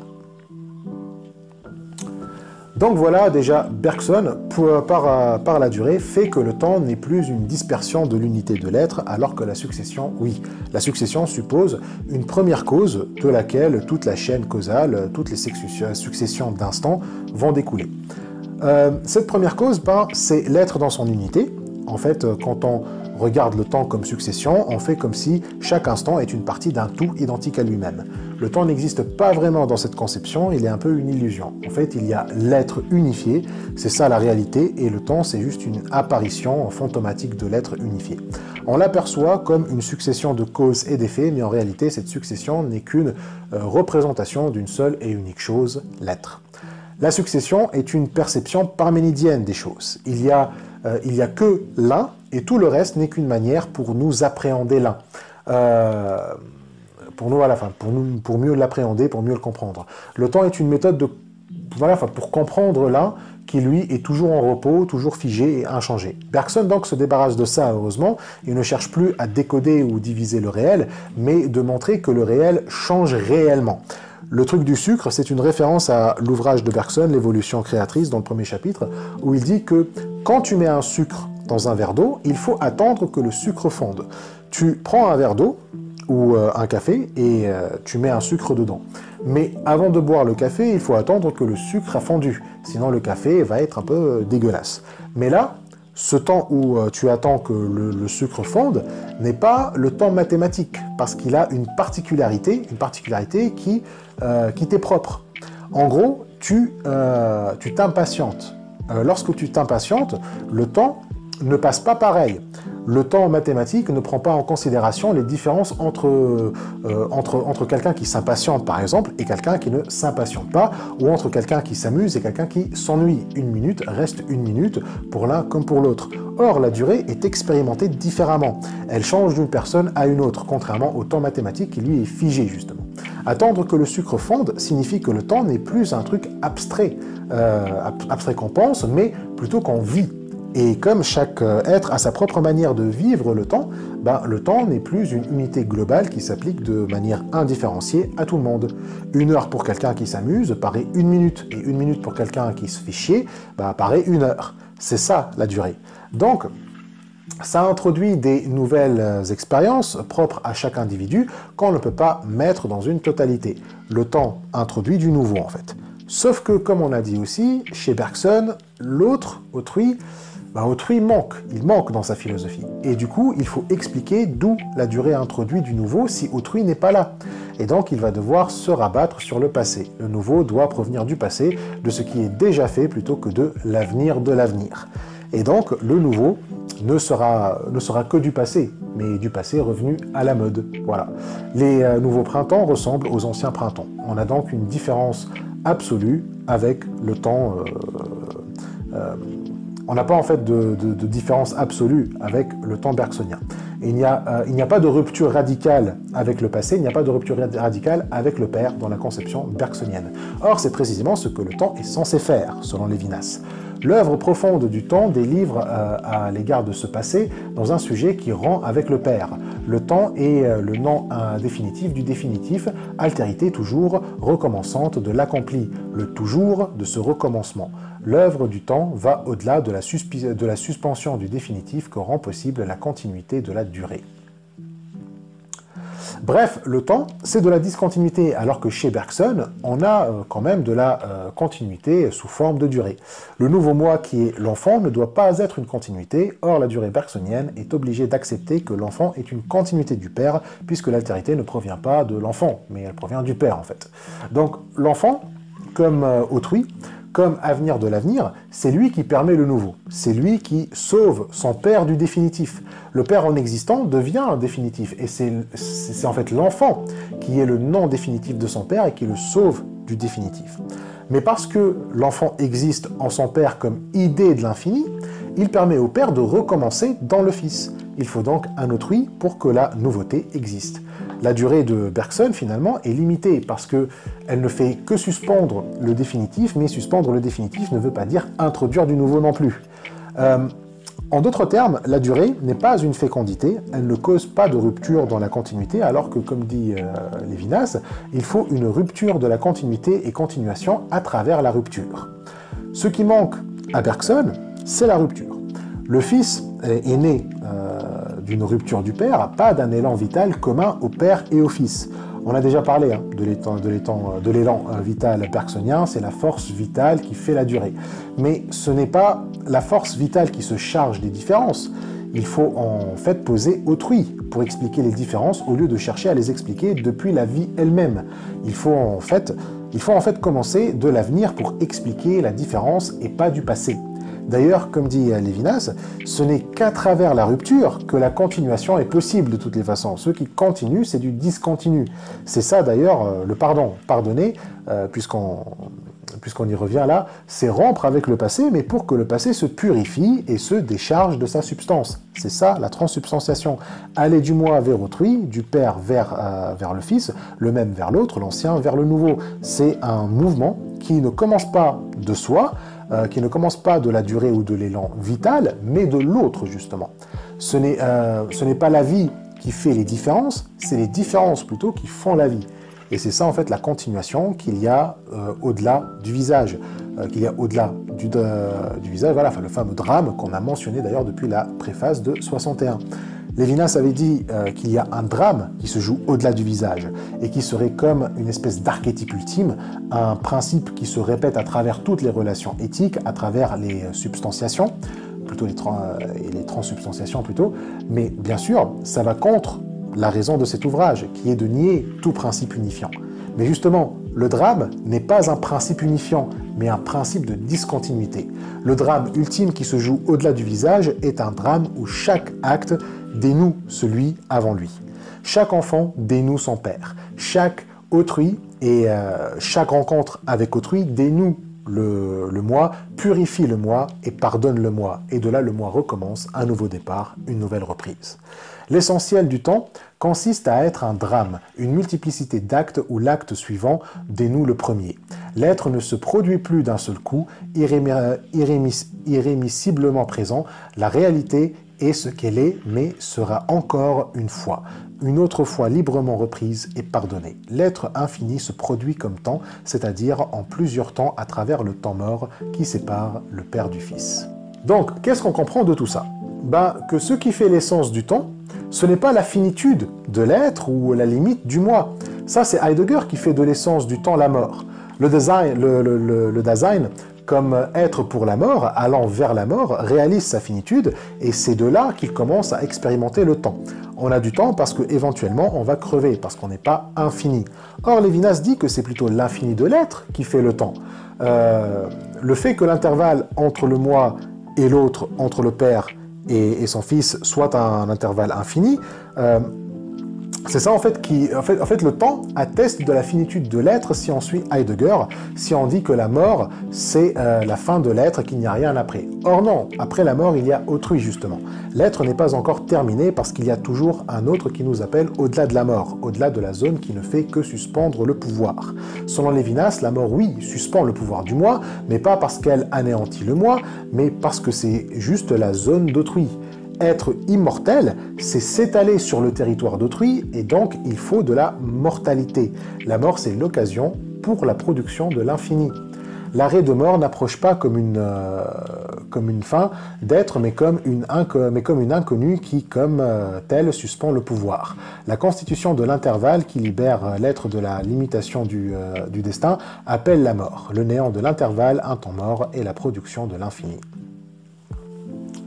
Donc on a le moi, le Père, qui est dans l'intervalle, qui est dans le temps, et au bout de l'intervalle, on a le temps mort. Autrui est là, dans ce temps mort où se produit l'infini.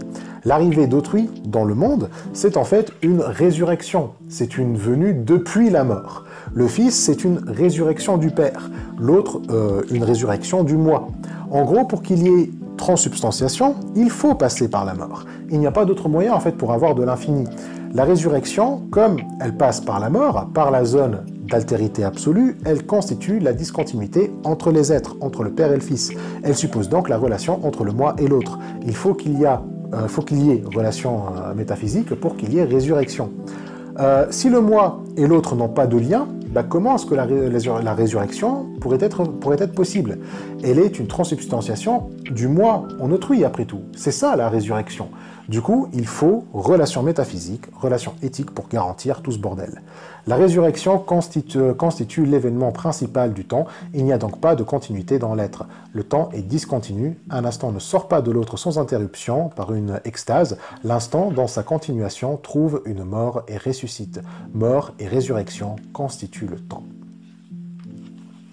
Donc voilà, donc l'extase, c'est sortir de soi. Effectivement, si la résurrection, c'est une extase, bah, ce n'est pas une interruption, donc c'est une continuité. Si le moi à la mort sort juste du moi pour s'implanter dans l'autre, ça ressemble plus à de la réincarnation. Et on a déjà dit non à la réincarnation. L'infini se produit précisément par discontinuité, par interruption, par rupture. Le discontinu constitue le temps et la fécondité fait que le temps peut être discontinu, qu'un être peut engendrer un autre être en totale rupture avec l'être qui engendre. La mort est donc une bonne mort, puisqu'elle permet la production de l'infini. La chute d'Adam est une Felix culpa. Le fait psychologique de la Felix culpa, le surplus qu'apporte la réconciliation à cause de la rupture qu'elle intègre, renvoie donc à tout le mystère du temps. Le fait et la justification du temps résident dans le recommencement qu'il rend possible dans la résurrection à travers la fécondité de tous les camps possibles sacrifiés dans le présent. Toutes les possibilités sacrifiées dans le présent, qui se sont réalisées, qui sont devenues définitives, ben elles sont fécondes. Du coup, elles renvoient à la nouveauté, elles renvoient au recommencement. Le temps ne les maintient pas dans le statut du définitif, mais au contraire leur permet d'avoir une seconde chance, une chance nouvelle, une nouvelle chance d'être autre chose en fait. En gros, l'Allemagne nazie a encore une chance d'être autre chose, et les sionistes aussi. Donc, voilà pourquoi le mal existe. Voilà pourquoi il faut la séparation, l'évolution, le drame, etc. Pourquoi il faut séparer l'au-delà de l'en-deçà. Tout ça est nécessaire pour qu'il y ait de l'infini, pour qu'il y ait toujours une jeunesse, un nouveau départ, mais aussi et surtout pour qu'il y ait de l'éthique et pour qu'il y ait de la vérité. L'infinition du temps, en fait, permet de se soumettre au jugement d'autrui qui, on a vu, est critère de la vérité et nécessite la bonté. D'ailleurs, Lévinas dit ceci, il dit « Le recommencement dans le temps discontinu apporte la jeunesse et ainsi l'infinition du temps, l'existé infini du temps assure la situation du jugement, condition de la vérité, derrière l'échec auquel se heurte la bonté d'aujourd'hui. » On revient donc à ce qu'on a dit depuis le début de cet ouvrage, à la guerre et à la peur d'être dupe de la morale. La bonté se heurte à l'échec qu'est la guerre, qu'est l'inhumanité. Et Lévinas parle bien sûr de la Seconde Guerre mondiale, mais nous ici, on peut parler de l'occupation sioniste, le génocide au Soudan, enfin voilà, à toute forme d'inhumanité qu'on voit encore en ce moment. En temps de guerre, la morale, c'est vu comme de l'utopie. Mais si la morale n'a pas sa place en guerre, ça veut dire que si la guerre est un individu, c'est un individu qui n'a pas l'idée de la morale, et donc qui n'a pas l'idée de l'infini. Et s'il ne l'a pas, ben, il ne sortira jamais de la guerre. Le fait de vouloir placer la morale au second plan, toute cause, peu importe qu'elle soit en fait, peu importe qu'elle soit, qui met la morale au deuxième plan, le nazisme comme le sionisme est une cause de la mort finalement. Elle est une cause nihiliste. Soutenir Israël, c'est du nihilisme. Et c'est du meurtre dans le sens lévinassien. C'est refuser en fait d'accueillir autrui, et en plus, c'est du gaslight, quoi. C'est en faire de lui un meurtrier. C'est se faire passer pour autrui, et en plus, là, c'est carrément du blasphème. Pas étonnant qu'il y ait pas mieux qu'un sioniste pour mentir, pour oppresser les académiciens, les historiens, les journalistes, etc. Bref, l'échec de la bonté, c'est donc aussi le nihilisme, dans le sens où on ne croit plus qu'il y a la vérité. En guerre, c'est pas juste en fait ne pas être dupe de la morale, mais aussi ne pas être dupe de la vérité. La guerre en fait jette les deux. Elle rejette à la fois l'éthique, mais aussi la vérité. Donc plus personne n'existe en temps de guerre. Et en fait, en perdant autrui, je perds aussi le langage. Du coup, je ne peux même plus communiquer, et de là, je perds la fécondité, et donc pas de réconciliation possible. Adam reste toujours dans la chute sans la moindre chance de rédemption, ni même une chance d'être lui-même, une chance de vivre son ipsiété, quoi. Par la fécondité, je détiens un temps infini nécessaire pour que la vérité se dise, pour que le particularisme de l'apologie se convertisse en bonté efficace qui maintient le moi de l'apologie dans sa particularité, sans que l'histoire brise et broie cet accord prétendument encore subjectif. Donc, pour ne pas que la subjectivité d'Adam soit broyée et brisée dans l'histoire, dans la guerre, dans la chute, il faut supposer une fécondité qui suppose un autrui et à qui on peut s'adresser, à qui on peut faire don du discours. C'est ça la vérité, si vous vous en souvenez. Donc, il faut un pluralisme pour que le particularisme de chacun puisse exister. Et pour ce pluralisme, il faut toujours la possibilité de la réconciliation. En temps de guerre, la réconciliation, le pardon, la résurrection, tout ça ne se suspend pas en fait. La morale n'est pas suspendue en temps de guerre. Elle se maintient dans l'appel de l'autre, dans l'appel du lointain, de l'étranger situé au-delà de toute guerre, bref, le Messie. Avoir le temps, en fait, c'est l'attente du Messie, celui qui est censé venir et qui interdit aux Juifs de mettre les pieds à Israël avant son arrivée, pour rappel aux sionistes. Bref, l'attente du Messie, c'est ce qui donne l'infini du temps, et là, Lévinas fait bien de nous dire aussi c'est quoi l'arrivée du Messie, et on va finir là-dessus. Mais le temps infini est aussi la remise en question de la vérité qu'elle promet. Le rêve d'une éternité heureuse qui subsiste dans l'homme à côté du bonheur n'est pas une simple aberration. La vérité exige à la fois un temps infini et un temps qu'elle pourra sceller, un temps achevé. Ok, alors examinons ça. Il nous dit, le temps infini, c'est la remise en question de la vérité que la fécondité promet. Le L, dont le L promet, c'est la fécondité. La fécondité promet la vérité, c'est-à-dire l'apologie, le discours dans le face-à-face, mais le temps infini, nous dit là tout d'un coup, il remet constamment cette vérité en question, puisque la vérité ne peut pas être absolue. À chaque rencontre avec autrui, après tout, elle est remise en jeu, elle est re-questionnée, c'est-à-dire qu'elle est constamment remise à un statut d'indétermination. Mais Lévinas nous dit que le temps infini, c'est le temps de l'attente du Messie, mais le Messie arrive éventuellement. Le face-à-face où la vérité se dit est toujours un face-à-face avec un être qui n'est pas encore là, qui est dans l'avenir. Il ne s'agit pas d'un dialogue entre deux personnes présentes, l'autre est toujours à venir en fait, il est toujours à venir. Il est toujours en route. Et donc, là, on est dans le temps infini, où la vérité est tout le temps remise en cause. D'ailleurs, c'est aussi une caractéristique de la fécondité, c'est que la vérité elle-même est féconde.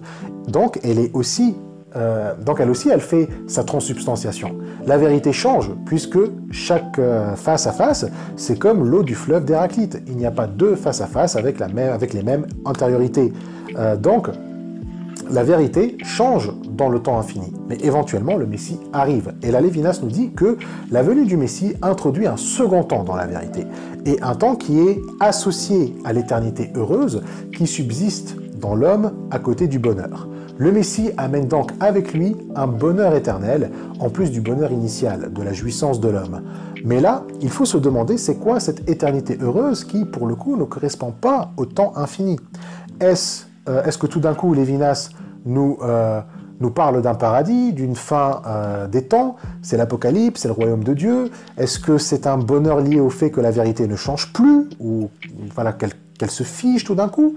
Mais on a dit que si la vérité se fige, on perd l'altérité, du coup on fait quoi? Qu'est-ce qui se passe ici exactement? Lévinas ne donne pas de réponse, justement, parce qu'il termine son livre sur ça en disant que pour répondre à la question du temps messianique, il lui faut écrire tout un autre livre. La question messianique déborde le cadre de totalité et infini, comme il dit. Il nous laisse donc avec ce paragraphe pour... il nous laisse que ce paragraphe, en fait, pour essayer de comprendre qu'est-ce qu'il dit. Alors, voyons ce qu'il dit concernant le temps de l'éternité heureuse. Déjà... c'est pas un temps indifférent à la vérité, puisqu'il nous dit que la vérité a besoin de ce temps aussi. Il lui faut le temps infini pour se reproduire, pour se remettre en question, mais aussi du temps achevé, un temps qui peut sceller la vérité. Alors c'est quoi le temps qui scelle la vérité? Est-ce que c'est un temps qui tranche sur la vérité, qui dit voilà, cette vérité ne sera plus remise en question? Est-ce que quand le Messie arrive, c'est que ça y est, on a fermé le game de la vérité? Ça ne semble pas... Ça semble pas être ça, en tout cas, pas avec l'esprit de Lévinas. Plutôt, on dirait qu'il parle de vérité dans le sens moral, comme si on saurait une bonne fois pour toutes, comment prévenir le mal et l'inhumain. Le temps achevé serait en fait un temps, non pas où le mal n'existerait plus, ou plutôt sa possibilité n'existerait plus, mais où on aura une extrême vigilance, où les devoirs envers autrui seront toujours accomplis. L'achèvement du temps n'est pas la mort, mais le temps messianique où le perpétuel se convertit en éternel. Le triomphe messianique est le triomphe pur. Il est prémuni contre la revanche du mal dont le temps infini n'interdit pas le retour. Cette éternité est-elle une nouvelle structure du temps ou une vigilance extrême de la conscience messianique? Donc si on regarde la troisième phrase, il dit que le temps messianique est une prémunition contre la revanche du mal et que le temps infini, par son côté de remise en question de la vérité, n'interdit pas le retour du mal.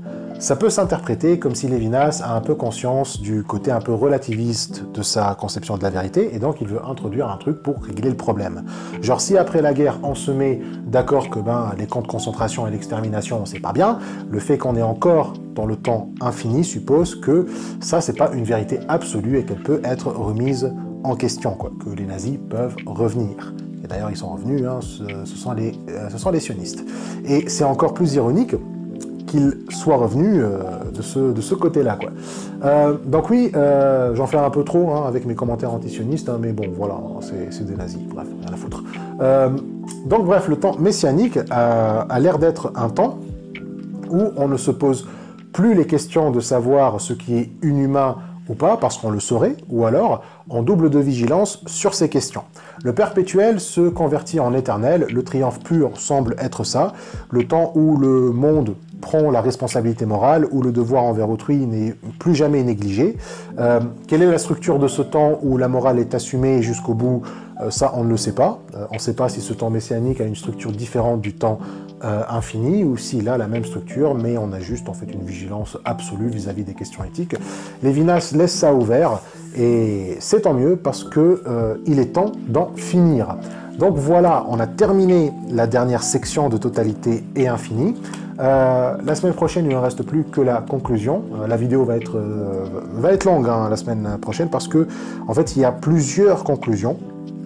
C'est conclusion au pluriel, et il y en a exactement 12, donc une bonne vingtaine de pages. Donc pour couvrir un peu tout ça, ça va prendre... on va pas être loin des 3 heures pour la semaine prochaine, mais voilà, une fois que... Voilà, ça va être la dernière vidéo sur Lévinas, totalité et infini. Donc je vous remercie infiniment d'avoir suivi jusque-là. Si vous avez regardé toutes les vidéos, vraiment chapeau. Et... voilà, j'espère que ça vous plaît, j'espère que vous trouvez ça très intéressant et que ça vous aide à comprendre ces textes et que je suis clair aussi quand je parle, parce que voilà, parfois je tousse, parfois je mâche mes mots, je mâche pas mes mots parfois. On dit quelqu'un qui mâche les mots ou qui mâche pas ses mots? En anglais on dit eating his words, donc quelqu'un qui mange ses mots. Enfin bref, parfois je m'exprime mal, quoi, donc... J'espère que ça vous a plu, abonnez-vous, mettez la cloche, le petit pouce bleu, le petit commentaire, et voilà, je vous dis à la semaine prochaine pour la dernière vidéo de Totalité.